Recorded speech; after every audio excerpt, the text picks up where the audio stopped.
Mga ka-all goods, punta na kayo dito sa Paris, Maldita.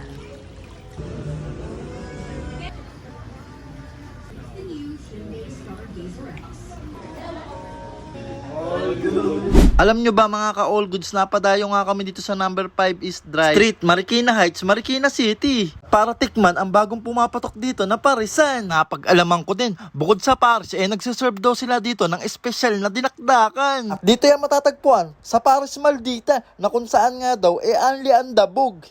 Char, magdadabog daw kayo sa sarap ng mga pagkain nila. Masyado ako na-curious dito, kaya tara, ipo-check na natin yan. At pagpasok ko nga sa kanilang store, nagulat ako. Hindi ko kasi in-expect na ganito pala kaganda ang view nila dito. Sobrang solid ng vibe nila dito. Lakas maka-enchanted forest. O diba, Shala? At sino mag-aakala sa isang parisan, ganito kaganda ang kakainan mo? Hindi ka pa kumakain, mabubusog na ang iyong mga mata sa mga nagagandahan mga dekorasyon nila dito. Kung mahilig ka naman sa picture taking, by perfect na perfect sa'yo, place na to, pang Instagram. Bali dito guys, sa Paris Maldita, nagsiserve sila dito Paris Overload na mayroong chicharong bulaklak at lechong kawali. Unlimited rice na rin yan at may free soft drinks pa. Bukod dun meron din sila dito sinaserve na mga silog meal at mami. Siyempre, yung hindi mawawala, yung isa din sa dinayo ko sa kanila, yung specialty nila, talaga naman daw binabalik-balikan sa kanila. Yung dinakdakan nila na may unlimited rice at may free soft drinks pa. Alam nyo ba, masyado akong bumilib dito sa Paris Maldita. Dahil napag-alaman ko, yung mga ibang staff pala nila dito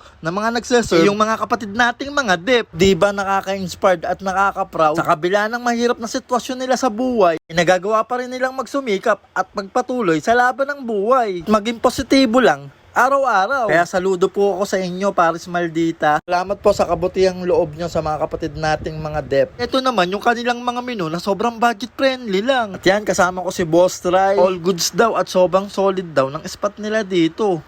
So ayun guys, kasama natin si Sir. Yes po, ako po si Paul Villarreal, isa po sa owner ng Paris Maldita.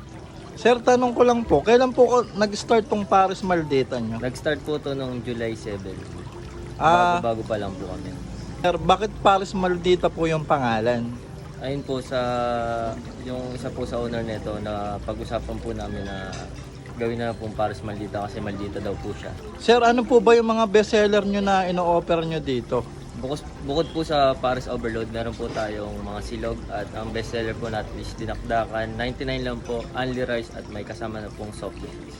Sir, saan po ba ito matatagpuan? Matatagpuan po ito sa 5 East Drive, corner Champagnat, sa likod po ng Sinsco. Sir, ano naman po ma-advise nyo sa mga gusto rin mag-business ng Paris? Ang advice ko lang po is sibagan lang po nila, tiyaga lang po. I-try na po nila kung gusto po talaga nila. Sa negosyo naman po, meron din naman po tayong trial and error. Hindi naman po lahat ng pagkakataon na ilagi tayo nasa taas. Magkakaroon din po tayo ng struggle at tatapat din po sa atin yung swerte. Thank you, sir. Mga ka-all goods, punta na kayo dito sa Paris, Maldita. So ayun guys, ito na yung in-order ko na dinakdakan nila na 99 pesos. May unlimited rice at free soft drinks. Team Pernis maraming serving nila dito. Okay, food check na natin. Check natin kung sulit ba talaga yung pagdayo natin sa kanila.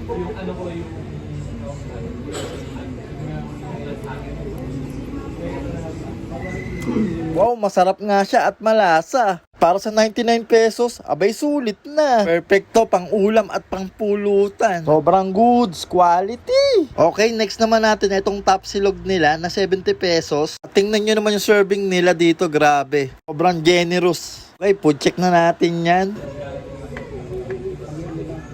Nalo din yung lasa, ang lambot ng pagkaluto. Tingnan nyo naman guys, ang laki ng mga slice. Kaya solve ka talaga dito. Tara, kain po. Pasensya na kayo kung magugutom ko kayo ngayon Next ko naman, itong pangmalakasan nilang Paris Overload na 99 pesos. In fairness guys literal na overload talaga sa sahog. May free soft drinks din yan at may unlimited rice. Okay, tikman na natin yan. Kanina pa ako natatakam dito. Okay, first bite. Wow, solid, masarap. Sobrang worth it nilang dayuhin. Sakto lang yung timpla nila, ganito yung gusto kong lasa. Masasabi ko nga, isa to sa parisan na masarap na nakainan ko. Di pa tinipid sa sahog. O diba, solid, ang laki. Good sa akin to, mabisa. Boss Ray, ano masasabi mo sa foods nila? Mabisang mabisa. All goods. Quality. So ayun guys, kung gusto nyo po trip, check out nyo na dito Paris Maldita at araw-araw silang open. At sigurado ko, hindi kayo magsisisi sa pagdayo nyo sa kanila. Sobrang dali lang po nilang makita kasi along highway lang sila. So ayun, siguro dito ko na rin po tatapusin yung video ko. Maraming salamat po sa panonood at kung nagustuhan nyo naman po ang video na to, paki-like and share naman po. Salamat, Aki Kabuat. Peace out! See you sa next vlog!